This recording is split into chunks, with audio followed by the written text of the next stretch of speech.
Uh, Ladies and gentlemen, now I may come to the point proper of this topic, that is plus the media and human rights, being organized by the World Human Rights Forum and hosted by Shantigiri Ashram and hosted by the National Forum for People's Rights. We all know that human society has developed from the Stone Age to the Space Age. I think it's better that I stick to the points that I have come prepared with. Otherwise, no, I mean, it would be a wastage of time. And now we are almost past one and nearing the lunch recess, I believe. Human society has developed from the Stone Age to the Space Age. But while some nations or societies have developed apace, others seem to be nowhere in the race. The rights which citizens enjoy vary depending upon the economic, social, political, and cultural developments in each of these countries.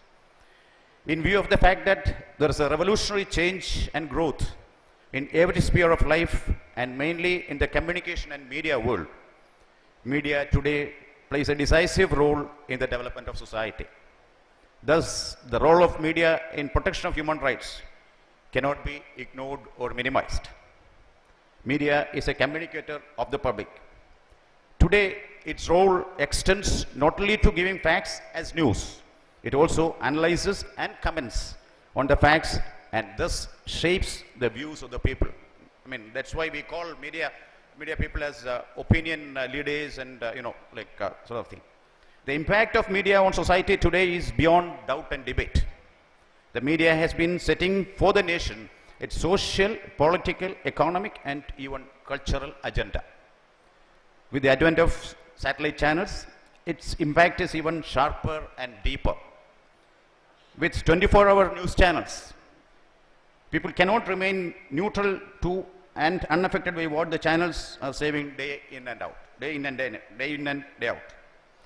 It is therefore of paramount importance that the media plays an important and ethical role at all levels and in all parts of the country and the world.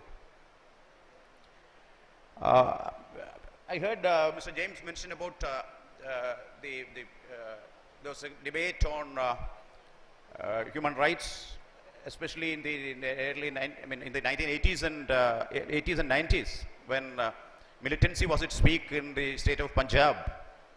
In the 80s, and of course Kashmir has always been a boiling pot, and in the 90s it was visibly more conspicuous in Kashmir, where there have been reports about violation of human rights, especially by police, paramilitary forces and all that.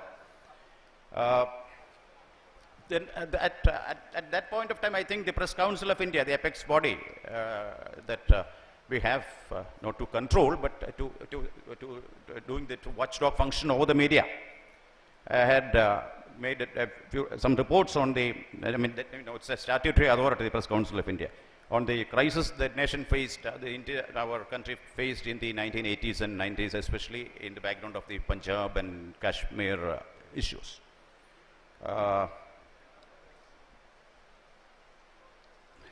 And at that time, when militancy was at peak in these two states, the credibility of the media and threats to the media functioning also had come under this scanner. In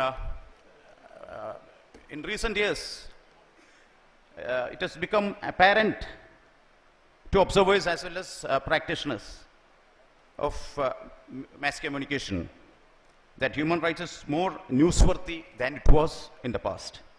The media have become interested not only in violations of human rights, but in the institutional apparatus that has been designed to promote and protect human rights.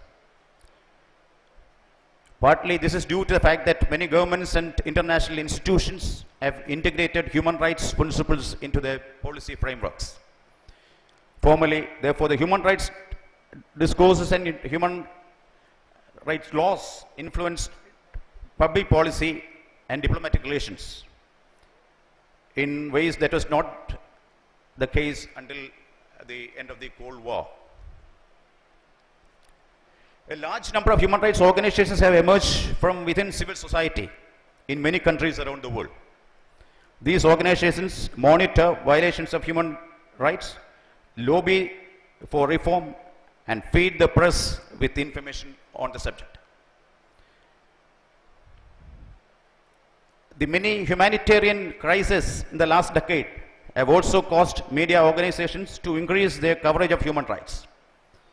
Some of the most serious human rights violations have either taken place in the context of armed conflict, as is pointed out, or have been the immediate cause of conflict erupting.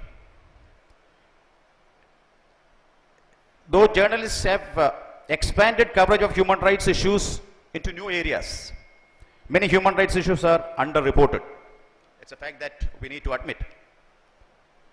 Issues that are less visible or slow processes are covered rarely.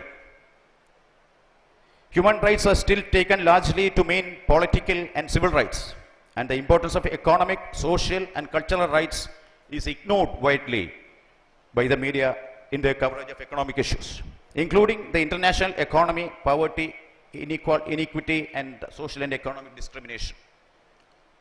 I think media harps on the sort of physical torture and those kinds of things rather than going deeply into these disparities and all this economic crisis and all that. How well do the media use, explain, and analyze human rights standards? While data on human rights violations and issues are not lacking, the impact of this information on the public is not as great as might be expected. As a result, many human rights NGOs have refined their approach to public information and advocacy. It's no longer the priority of human rights organizations today to generate new information or establish its credibility. There's usually more than enough information, and it is all too believable. Their real priority is to understand and improve what is done with this information. This is not the role of news organizations, whose function it is to obtain, verify, and make news known. News editors and reporters certainly think about the impact of information. They are morally concerned with the abuses they uncover, but it's not up to them to determine what to do, let alone do it. With regard to human rights issues, the decision of whether or not to go with a story may define an editor's attitude or the newspaper organization's declared policy towards human rights. Human rights advocates ought not to assume the media are not interested in human rights stories because they do not cover all such stories. For even if news organizations do not cover all the human rights news, journalists argue that they cover a significant amount, and they are interested in human rights as a continuing issue. Overriding everything is whether or not a story is news, new, unexpected, affecting current affairs, both large and small. The basic difference in the cultures of news organizations and human rights advocacy organizations is that the latter are concerned with all human rights issues everywhere, while the former are interested merely in issues that are newsworthy.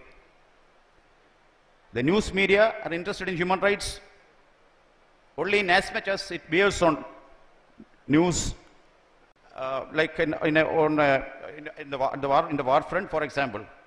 Although it must be said that the interest of the media in human rights varies across the media spectrum and from country to country.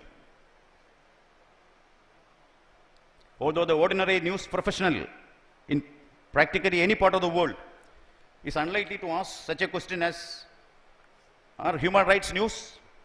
Differences appear as soon as the question is put in more specific terms. Which human rights? Whose human rights? From whose perspective? And on the basis of what criteria? What are the criteria that make human rights newsworthy? We need to think about that. Human rights involve questions of law, morality, and political philosophy, as well as practical problems and how to deal with them. Journalism is concerned with facts on the ground. What happened when? Journalism also includes opinion making, like editorials, and in that sense is broader than mere investigative reporting. This means that though they are essentially mostly observers, journalists can sometimes also be powerful and opinionated players.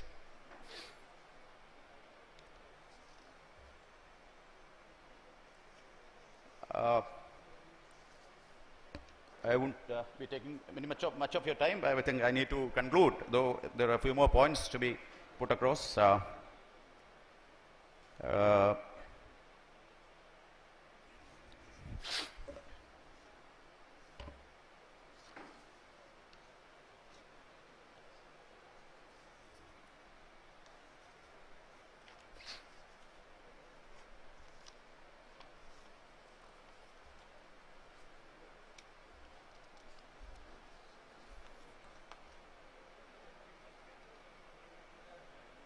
Pardon me?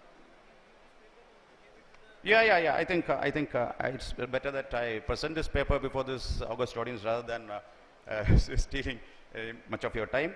Anyway, but let me before I conclude.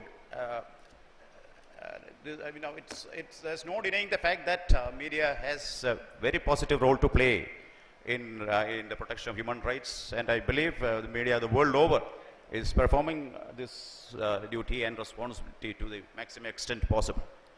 Let me once again felicitate the organizers and also express my gratitude to the ashram authorities for having given us this opportunity to share a few thoughts on this topic. Wish you all the best, and thank you very much.